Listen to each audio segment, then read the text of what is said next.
So Bank of Canada did not raise the interest rate today.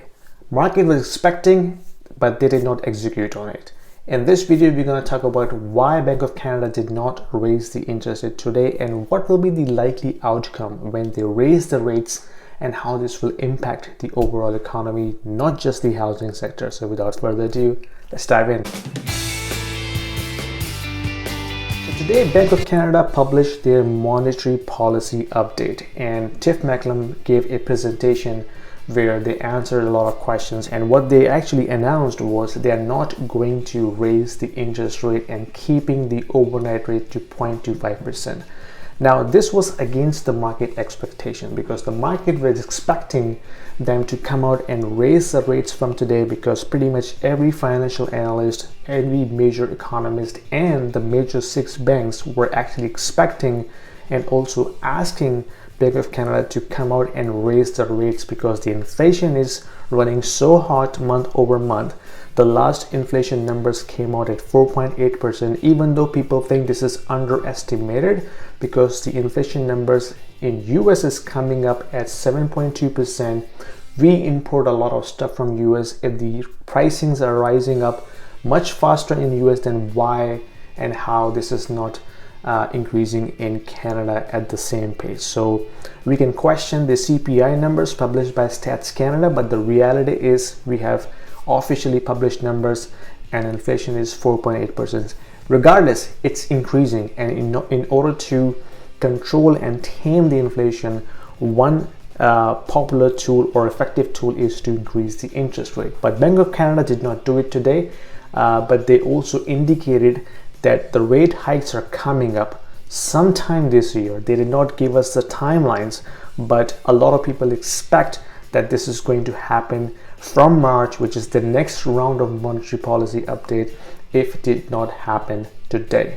Now, what Bank of Canada said in their policy update, they said the economy is recovering, it is performing better than expected, and the economic slag has absorbed by the Canadian economy, but it is still struggling because of Omicron related lockdown challenges, supply chain disruptions, and rising energy costs. So these 3 factors are actually still pulling the economy back, not giving them enough runway to perform well. And as a result of that, they're also reducing their forecast of GDP growth for 2022 and 2023.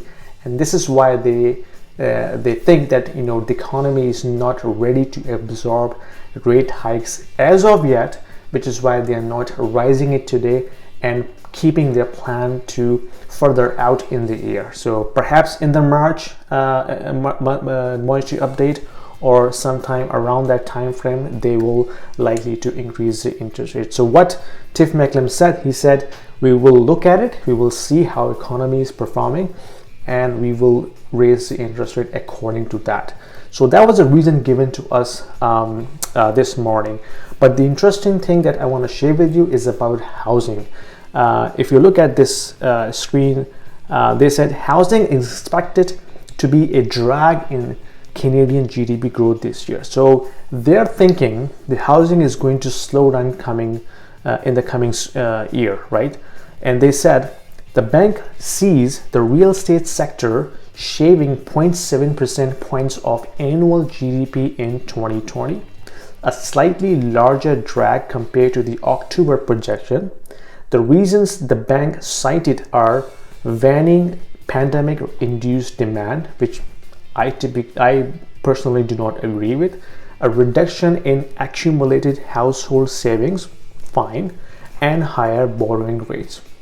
So what Bank of Canada is saying, they're saying when the borrowing rates are going to go up, of course the borrowing will become expensive, the interest rate will become, the interest payment will become higher, and because government has stopped paying the CERBs and stimulus checks, so the household saving will be reduced.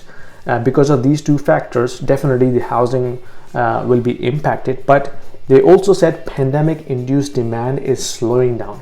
I don't agree with that, because what we are seeing in reality is the country has record level of inventory right now. Like we don't have more than 1.5 month of inventory available in the market. So that means a huge reduction in supply.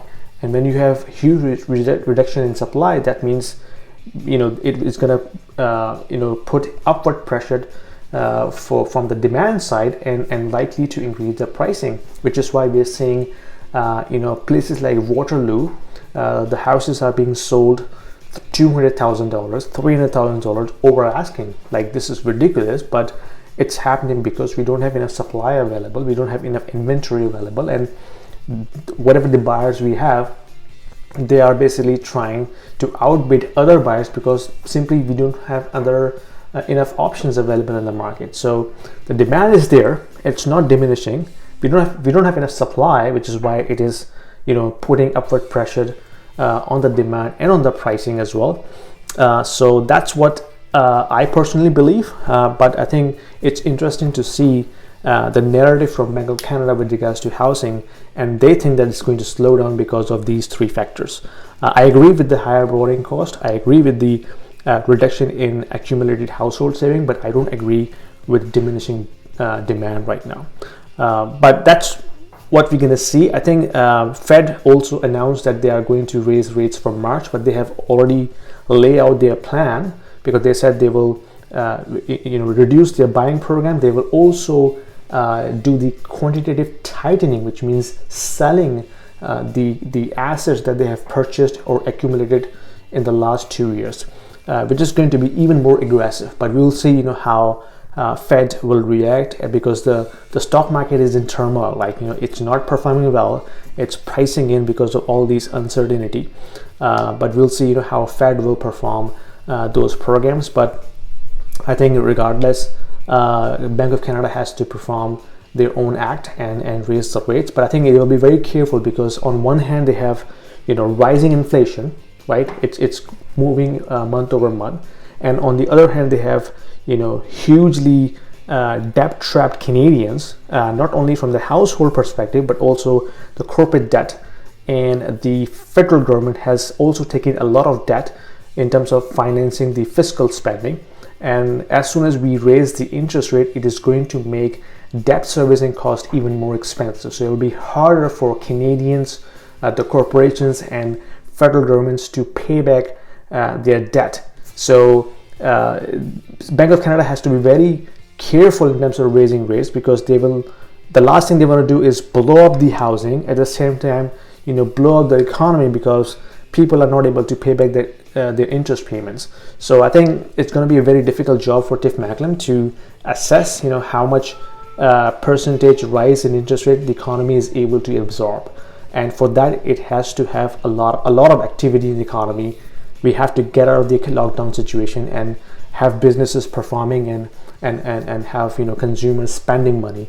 That's the likely scenario, only when the interest rate can go up. So that's my assessment. I don't know if you agree or not, but I will be happy to hear from your comments. So please put your comments down below. Let me know what you think, and if you like it, give me a thumbs up, and I'll see you in my next week video. Take care.